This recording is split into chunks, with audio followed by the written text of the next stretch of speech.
யோக ஞான சித்தர் ஓம் ஸ்ரீ ராஜயோக குரு சரணம்.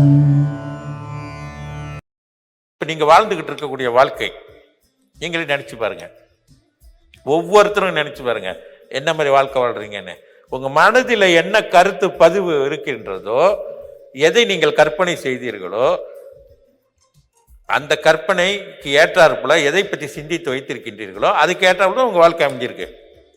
உதாரணத்துக்கு ஒரு கணவரை கேளுங்க, மனைவியை பற்றி அவர் என்ன கருத்து வச்சிருக்காரோ அதுக்கு ஏற்றாப்புல தான் அவர் சொல்லுவார். அவர் மனைவியை பற்றி அதுக்கு ஏற்றாப்புல தான் அவர் மனைவி கிட்ட இருந்து பேசக்கூடிய பேச்சு வார்த்தையிலிருந்து செய்யக்கூடிய செயல்கள் முறைகள் அனைத்துமே அதே மாதிரி ஒரு மனைவியும் அப்படி தான் இருப்பாங்க. அதே ஒரு தாய் தந்தையர் ஒரு பிள்ளைகிட்ட என்ன மாதிரியான பிள்ளைகளை பற்றியான எண்ணங்கள் வைத்திருக்கின்றார்களோ, கருத்துக்கள், அதுக்கு ஏற்றாப்புல தான் அந்த எண்ணங்கள் இதெல்லாம் இருக்கும்.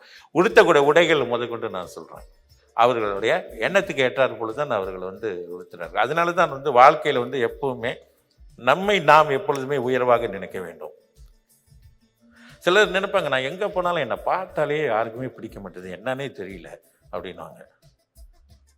எங்கே போகிறேன் பாருங்கள், எல்லாம் அவங்கெல்லாம் நல்லா பேசுகிறாங்க, நம்மளை பார்த்தா தெரியாத மாதிரி ஒதுங்கிக்கிறாங்க. நம்மளை பேச போனாலும் அவ்வளோ விரும்பி பேச மாட்டாங்க அப்படின்னு நினைப்பாங்க. இதுக்கு முக்கிய காரணம் நீங்கள் பார்த்தீங்கன்னா, எங்கேயுமே தவறு எங்கேயுமே இல்லை. தவறு உங்களுடைய தான் இருக்கும், உங்களுடைய தவறு தான். நீங்கள் உங்கள் மேலே உங்களை நீங்களே நீங்கள் மதிக்கிறது இல்லை, உங்களே நீங்கள் மதிக்கிறது இல்லை. அப்போ எப்படி மற்றவர்கள் மதிப்பாங்க? மனதின் ஆற்றல் அந்த மாதிரி. நீங்கள் எப்பவும் உங்களை பற்றி நீங்கள் ஒரு திறமைசாலின்னு நீங்கள் நினைக்க மாட்டீங்க. நான் ஒரு நல்ல அழகாக இருக்கேன் அப்படின்னு நீங்கள் நினைக்க மாட்டீங்க. நான் ஒரு அறிவாளி, நல்ல அழகாக இருக்கேன், என்னால் எதையும் செய்ய முடியும், நான் எல்லாருக்கிட்டையும் அன்பாக பழக முடியும் அப்படின்லாம் ஒரு எண்ணங்கள் வச்சுக்க மாட்டீங்க.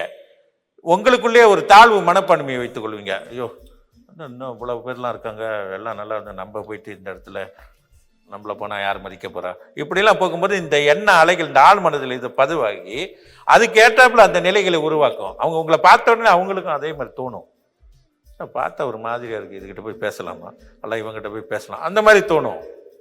ஸோ நம்ம மனதில் நீங்கள் தெளிவான எண்ணங்களையே சிந்தனைகளை வைத்துக்கிட்டிங்கன்னா, மகிழ்ச்சியான எண்ணங்கள் சிந்தனையோடு இருந்தீங்கன்னு சொன்னால் நிச்சயமாக அது மாறிடும். இந்த மனதின் மாற்றமாகப்பட்டது, மனதில் நீங்கள் கொடுக்கக்கூடிய அந்த கருத்து பதிவாகப்பட்டது அந்த ஆற்றலை உருவாக்கும். யோக ஞான சித்தர் ஓம் ஸ்ரீ ராஜயோக குரு சரணம்.